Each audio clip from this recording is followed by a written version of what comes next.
তৈলবীজ হিসেবে সর্ষে চাষে নানা সমস্যা নিয়ে শান্তিপুর ব্লকের কৃষকদের নিয়ে এগ্রিকালচার বিভাগের অ্যাসিস্ট্যান্ট ডাইরেক্টরের বিশেষ আলোচনা সভা। বাদাম, সূর্যমুখী ফুল, ধানের তুষ, সয়াবিন, নানান রকমের ফল ফুল থেকে ভোজ্য তেল উৎপাদিত হলেও বিভিন্ন তৈলবীজের মধ্যে সর্ষে কিন্তু অন্যতম। পশ্চিমবঙ্গ তথা দেশের বিস্তীর্ণ এলাকার জনপ্রিয় শীতকালীন ফসল হলো সর্ষে। রাজ্যের প্রায় সমস্ত জেলাতেই শীতের শুরুতে মাঠ ঢেকে যায় হলুদ সর্ষে ফুলে। অপেক্ষাকৃত কম পরিশ্রম ও খরচে দ্রুত পাওয়া যায় এই ফসল, তাই রাজ্যে প্রতি বছরই বাড়ছে সর্ষে চাষ। তবে নিয়ম মেনে চাষ করলে পাওয়া যেতে পারে কিছু বাড়তি ফলন, সঙ্গে রোগ পোকা আক্রমণের উপসর্গ ও প্রতিকার জানা থাকলে আরও সহজে সাফল্য মিলবে সর্ষে চাষে। কলা বাগান, সর্ষে আছে, আম গাছ আমাদের নেই। আচ্ছা, বিক্রি দিয়ে তো কি সমস্যা হচ্ছে চাষে?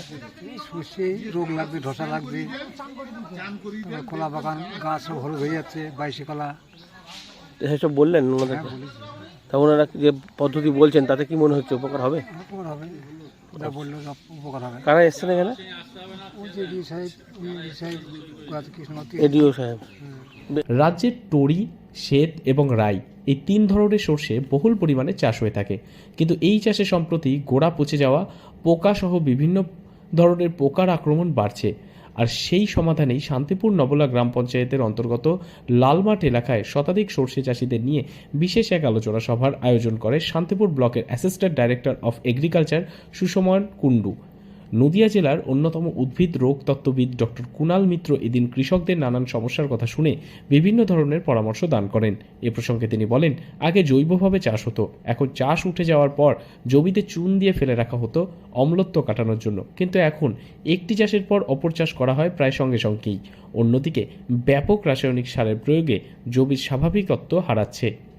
তো সেইগুলো নিয়েই আলোচনা হলো, মাটির কিভাবে স্বাস্থ্যের উন্নতি করা যায়, মাটি কিভাবে শোধন করা যায়, মাটিতে কিভাবে মাটির অম্লত্ব দূরীকরণ করা যায়, হ্যাঁ, সেইগুলো নিয়েই আমরা মূলত তাদেরকে দিক নির্দেশ করেছি এবং তারা প্রোগ্রামটা খুবই সফল। যে ধরনের সমস্যাগুলো কৃষকরা বলছেন, সেটা কি চিরাচরিত সমস্যা নাকি নতুন করে সৃষ্টি হয়েছে এমন কিছু সমস্যা আছে? না, চিরাচরিত সমস্যা নয়। ব্যাপারটা হচ্ছে বহুদিন ধরে মাটিতে জৈব সার না প্রয়োগ করে, কারণ আমাদের জনসংখ্যার সাথে সাথে জমির উপরে আমাদের প্রচণ্ড একটা প্রেশার তৈরি হয়েছে।